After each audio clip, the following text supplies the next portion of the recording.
যেমন ছায়া সংসদের এমন চিত্র আছে যে প্রতিটি মন্ত্রণালয় ভিত্তিক দায়িত্বপ্রাপ্ত বিরোধী দলের বা সরকারের বাইরের দলের প্রতিনিধি থাকে।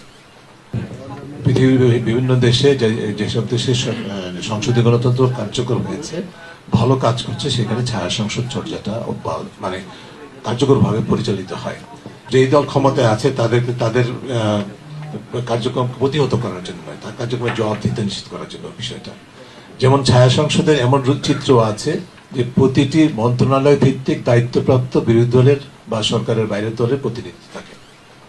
তাদের উপর নির্ধারিত দায়িত্ব থাকে যে ওই সংশ্লিষ্ট মন্ত্রণালয় বা সংশ্লিষ্ট ক্ষেত্রে যে কার্যক্রমগুলো সরকার বা সরকারি দল কর্তৃক পরিচালিত হচ্ছে সেগুলো সুষ্ঠুভাবে হচ্ছে কিনা, বস্তুনিষ্ঠভাবে হচ্ছে কিনা, জনস্বার্থ প্রমোট করে হচ্ছে কিনা, এবং তাদের নিজস্ব এজেন্ডা বাস্তবায়নের জন্য সহায়ক ভূমিকা পালন করছে কিনা। ঠিক আছে, এই বিষয়টাকে বিবেচনা করি। অর্থাৎ সংসদীয় গণতন্ত্রের যে অন্যতম চরিত্র হচ্ছে যে জনগণের কাছে সরকারকে এবং সংসদকে জবাবদিহি করার যে মূল তত্ত্ব, মূল প্রত্যাশা এবং ধারণা, সেইটিকে বাস্তবায়নের জন্য যে মাধ্যমগুলো আছে তার মধ্যে অন্যতম একটি হচ্ছে ছায়া সংসদ। কাজে এটাকে আমি ইতিবাচকভাবে দেখতে চাই। এর আগে এক বা একাধিকবার কিছুটা চর্চার কথাবার্তা উঠেছিল, কিন্তু বাস্তবে সেটি হয় নাই।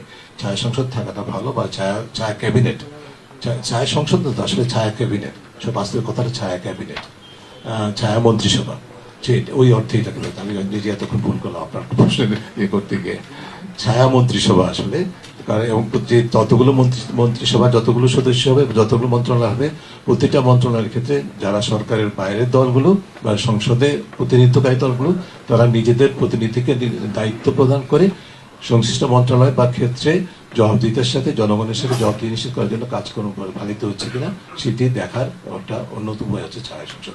যেমন ভাবে আরেকটু এর সাথে প্যারালাল আপনি বুঝবেন, যেমন ভাবে সংসদীয় কমিটিগুলো কাজ করে থাকে, সংসদীয় কমিটির সম্পূরক ভূমিকা কিন্তু ছায়া মন্ত্রিসভার কাজ করে থাকে। আমরা কেন এই নতুন সংসদে যেটা হতে যাচ্ছে, কেন স্পিকার ডেপুটি স্পিকারের পদটা বিরোধী দল থেকে আসবে এটা নির্ধারিত করলাম, বিরোধী দলের প্রতিনিধি থাকবে, এটাকে ছায়া সংসদের ভূমিকা বলতে পারেন আপনি। বা সংসদীয় কমিটিগুলো যেগুলো সবচেয়ে গুরুত্বপূর্ণ, তার মধ্যে 5টি কমিটিতে কেন বিরোধী দলের সদস্যকে প্রধান কমিটির প্রধান নির্বাচন করা হবে, এটা কেন সব ঐক্যমত্য হয়েছে কেন?